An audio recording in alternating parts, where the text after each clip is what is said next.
Հստակ եւ ներսում եւ դրսում պետք է բացատրենք մեր ժողովրդին, որ մեր երկիրը զավթված է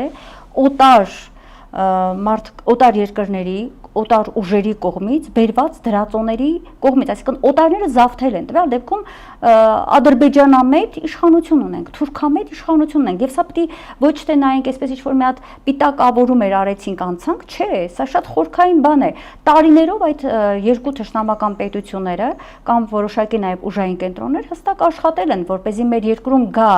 այն թիմը իշխանության, այն ցանցը, որը եւ հոգեվոր դաշտին կխփի մեր, հա, շատացնելով աղանդավորների թիվը եւ ազգային արժեքներից մեզ կզրկի, հա, այն ինչի համար Աստված մեզ ստեղծել է, հա, ստեղծել եւ մեզ կոչել է հայ, հա, որ դուք ասում եք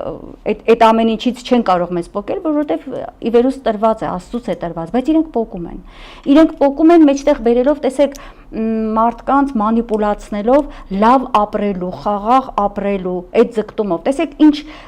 լոզունգներով Փաշինյանը 21 թվականին գնաց եւ ընտրվեց, վերընտրվեց։ Ես մեծ վախ ու սարսափ ունեմ, որ ինքը հիմա նույն այդ թուղթը ձեռքը ճոճելով, եթե ստանա մինչեւ 26-ը կամ այդ 26-ի շեմին դարձյալ այդ խաղաղության դեպի Եվրոպա գնալու այդ անհասկանալի լոզունգներով, կեղծիքով նորից խափի մեր ժողովրդին, չունես այդ վտավախությունը, որ կարող ենք նորից մենք խափվել ժողովրդի մեծ հատվածը։ Գիտեք, այս բազմաշերտ է այստեղ հարցը ինչու, որովհետև խաղաղությունը այն է, ինչ ուզում են բոլորը, առանց բացառության։ Մանավանդ հայ ժողովուրդը։ Ընդ որում առաջինը այդ խաղաղությունը ուզում են այն մարդիկ, ովքեր կռվել են, ովքեր տեսել են պատերազմը մոտիկից, ովքեր ում աչքի առաջ է այդ ամեն ինչը կատարվել, ում մաշկի վրա է այդ ամեն ինչը կատարվել, իրենք ամենաշատն են ուզում խաղաղություն։ Այսօր ցավոք սրտի ես տեսնում եմ, որ մանիպուլատիվ այդ խոսույթը շարունակվում է եւ ինչ որ բաներ ֆրազներ կան, որոնք փորձում են բանալի բառեր չեն նույնիսկ, այսինքն պրիմիտիվացնում են մարդկանց այդ սրբազան ներքին ձգտումները, դրանց դնում են ինչ որ շապիկ են հագցնում, օրինակ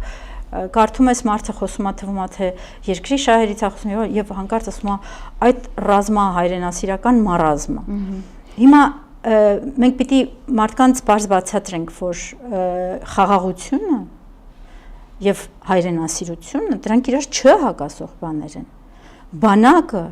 եւ խաղաղությունը դրանք իրար պայմանավորող բաներ են։ Այստեղ պիտի ուղղակի փորձենք գտնել այդքան համբերություն ու մարդկանց հետ խոսել շատ բարձ լեզվով, ասենք որ գիտես բանակը եւ դիվանագիտությունը,